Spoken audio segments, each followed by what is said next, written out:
7. mjesec 2026.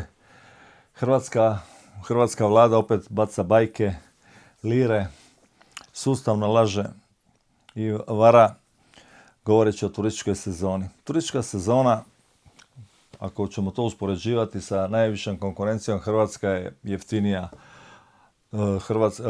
Sva ta konkurencija je jeftinija od Hrvatske. Evo jedan primjer. Na Trgu bana Josipa Jelačića tvrtka ima sladoled za 3 eura po kugli. Situacija je u Dubrovniku 4 eura, ista ta tvrtka, a u Zadru je neki dan u jednom tjedniku objavljena cijena kugla sladoleda 6 eura. Da li se to može ikako objasniti osim apsolutnim pokušajem pljačke i sulude priče? Ono što je u Hrvatskoj bila prije 1 kuna, sad je to 1 euro, možda čak i gore. Naravno da uz cjelokupnu krizu koja postoji u Europskoj uniji, zahvaljujući mudroj politici von der Leyen i Kaje Kallas i ostalih oktroiranih talenata, Hrvatska jednostavno su cijene podivljale, naravno uz vlastitu pohlepu, jer bez vlastite pohlepe toga ne bi bilo, i onda se još pričaju bajke o hrvatskom turizmu kao donosi preko 20% i tako dalje. Možemo uzeti to i na drugom primjeru, recimo imamo vegetu. Što je u vegeti koja se proizvodi u Hrvatskoj, u Podravci, što je od nje? Koji sastojci su iz Hrvatske, a koji sastojci su iz uvoza i koji je u tome odnos? Isto takva je situacija i sa hotelima. Hotelima cjelokupni namještaj, stakla, sve više manje je iz uvoza. Ležaljke su iz uvoza. Bilo što je vezano uz turizam je iz uvoza. I prema tome koliko od toga ostaje u Hrvatskoj. A da to ne bi bilo samo jedan od detalja, situacija je takva da sad imate veliki pritisak da se zgazi na ovaj ili na onaj način male iznajmljivače. A zašto? Zato jer hoteli nisu zadovoljni vlastitim cijenama. Prvo bi htjeli dignuti cijene i naravno imati veću popunjenost. Koja je tu glavna smetnja? Pa to su naravno mali iznajmljivači, zato što jako velik dio ljudi u priobalju, bez obzira da li je to Istra, da li je to Rijeka, da li je to Hrvatsko primorje, Dalmacija, oni svi žele upotpuniti svoj proračun upravo baveći se iznajmljivanjem ili bilo s čim drugim vezano uz turizam. Turistička zajednica i Ministarstvo turizma, oni jednostavno jedno je višak. Nema nikakvog razloga osim mjesta za uhljebljivanje da postoji i turistička zajednica i Ministarstvo turizma. Koliko oni znaju, koliko se oni u tome snalaze, najbolje vidimo po njihovoj ponudi koja je u svakom pogledu i svake godine jednako loša, a ima i godina kada je lošija nego što je to bilo prethodne godine. Očekivati da će turistička zajednica i Ministarstvo turizma bi se trebali spojiti i bitno smanjiti broj zaposlenih, jer jednostavno nema nikakve svrhe osim da određena količina ljudi prima plaću, a primaju plaću zbog toga što podržavaju vladajuću garnituru koja je na vlasti. Ono što Hrvatska u potpunosti ignorira, to je zagađivanje Jadrana. Ulaze brodovi, kruzeri, istresaju u more, naravno nalaze se pametni koji ne, oni nisu to istresli u more, nego gdje su istresli, pa i ako što, prvo u nekim marinama postoje da brodovi mogu istovariti svoje fekalije ili bilo što drugo da mogu ostaviti, međutim u pravilu to završava u moru. A oni koji to ne vjeruju mogu jednostavno uzeti maske pa zaroniti malo pa da vide koliko se smeća nalazi u moru i na koji način se kruzeri ponašaju. Kruzer kad dođe recimo u Dubrovnik ili dođe u Split ili u Šibenik ili u Zadar ili u Pulu, to je minimalna potrošnja tih posjetitelja, jer oni imaju sve s broda. Oni čak i kad izlaze s broda, oni izlaze sa svojom bočicom. To ne znači da sam ja protiv toga, ali u svakom slučaju treba sankcionirati da ne zagađuju Jadran. Oni ne može biti u potpunosti da ga ne zagađuju, ali u svakom slučaju treba spriječiti da fekalije i sve ostalo, sve ovo što čiste na brodu ili ulja i to što se baca u Jadran, da se to spriječi i da se to spriječi sa žestokim kaznama. Naravno da mi nemamo s čime to zaustaviti iz jednostavnog razloga što je naše brodovlje nedostatno zato što naša ekipa nije dovoljno obučena, niti su ti brodovi opremljeni sa strojevima koji bi mogli to izanalizirati na brzinu i pristupiti kažnjavanju ili jednostavno da im zabrane daljnje kretanje, naravno da bude kazna i nakon toga da bude zabrana ulaska barem u ovaj hrvatski dio Jadrana. Mi ne možemo utjecati na albanski, crnogorski, italijanski, ali možemo sigurno što se tiče ulaska u hrvatski Jadran. Ono što je također važno spomenuti kad to već diramo, talijanske ribarice uredno ulaze u Hrvatskoj i kočarice izoru dno, nakon njih nema apsolutno ničega. Imate ilegalno vađenje trpova, imate ilegalno vađenje ježeva, ilegalno vađenje prstaca, međutim Hrvatska država i lučke kapetanije nadležne za to jednostavno ne reagiraju, rijetko kada koga uhvate, jednako se nasukaju na njega dok to neko radi u moru. I ono također što je velika tragedija za nas, a to su abnormalne cijene, jer svi oni ljudi koji ove godine budu nezadovoljni, sigurno iduće godine neće doći u Hrvatsku, nego će potražiti neku drugu destinaciju. Naravno, ono što je također veliki problem su prometnice. Mi imamo autoceste, međutim, recimo imate autocestu od Svetog Roka dole do Masleničkog mosta i od Masleničkog mosta gore prema Svetom Roku. Svako ljeto je uredno zatvorena jedna traka.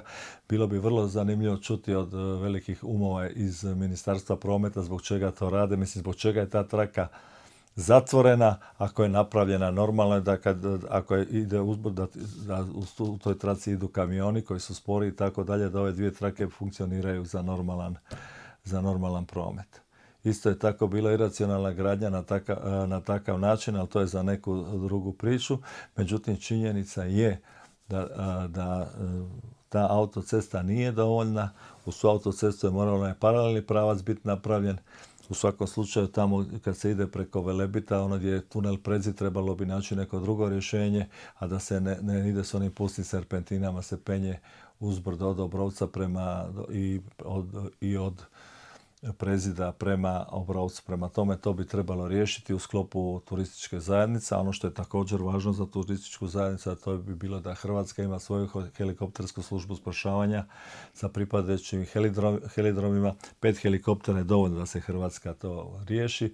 Inače, prijedlozi koji su dolazili iz grada Zagreba, rađeni zajedno sa američkim i izraelskim stručnjacima, su bili upola jeftiniji nego što sada košta iznajmljivanje 3 helikoptera koja nisu dovoljna da pokriju cijelu Republiku Hrvatsku. 5 helikoptera je pokrivalo i Osijek, i Zagreb, i Pulu, i Rijeku, i Zadar, i Dubrovnik. To je sve bilo, i Split naravno, sve je to bilo pokriveno, međutim interesa nije bilo zato što je to bila tradicionalna priča imal mene tuda. Ono što je također važno, mnoge hitne pomoći koje postoje, one nažalost nemaju pogon na 4, nego imaju samo na 2 kola, što također u svakom slučaju treba eliminirati.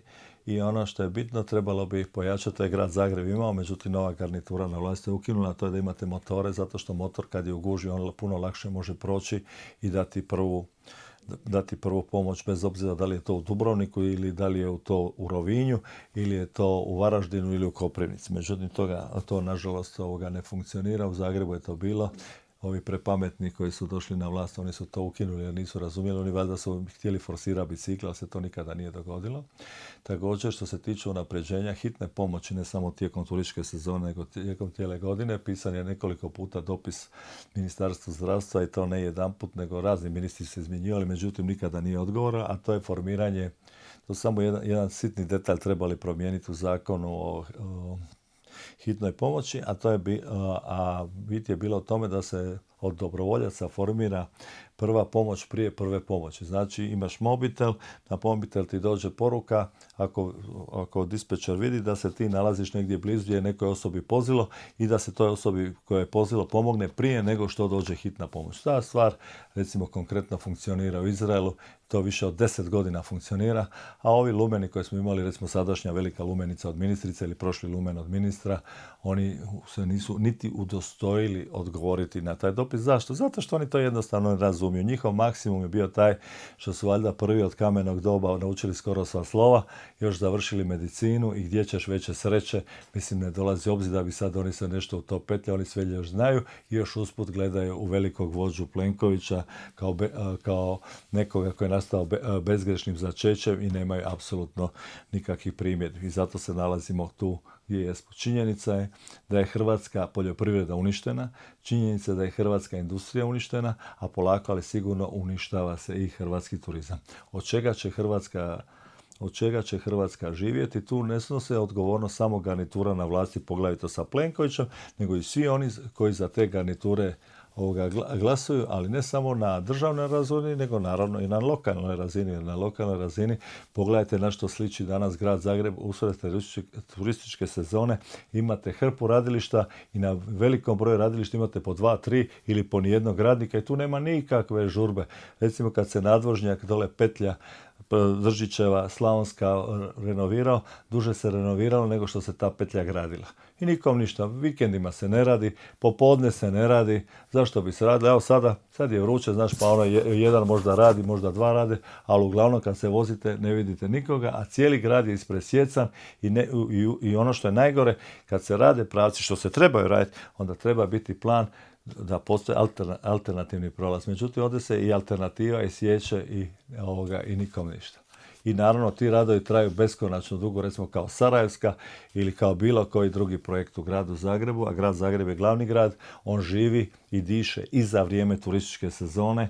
Naravno da se treba renovirati, naravno da se treba graditi, ali ono recimo gdje je nestao u međuvremenu Jarunski most koji je bio pred početkom radova prije 5 godina, a sada od tog mosta nema apsolutno ništa. Zagrebu fale mostovi, gradu Zagrebu fale helidromi, zato što nijedna bolnica zagrebačka nema helidroma, trebalo bi ga imati u najmanju ruku bi ga trebalo imati Rebro i Draškovićeva bolnica. Međutim, oni to nemaju, ali to je sve spada pod normalno, isto kao što pod normalno spada da recimo jedna kugla sladoleda bude 6 eura ili da neki divlji taksis bez ikakvih sankcija poslije naplati recimo vožnju od zračne luke Franjo Tuđman do grada Zagreba, do nekog hotela ili do bilo koje druge destinacije napravi po 250-300 eura, što je naravno iracionalna cijena, ali koje je obrazloženje ako se žalite, izdao je račun, mi mu ne možemo ništa. Mi izdao račun ili ne izdao račun, to je klasična krađa i to bi se država trebala s tim pozabaviti. Ali država se s tim pozabavi u onom trenutku da bi digla balon, prašinu da pokrije vlastitu ekipu koja se bavi isključivo i jedino pljačkanjem.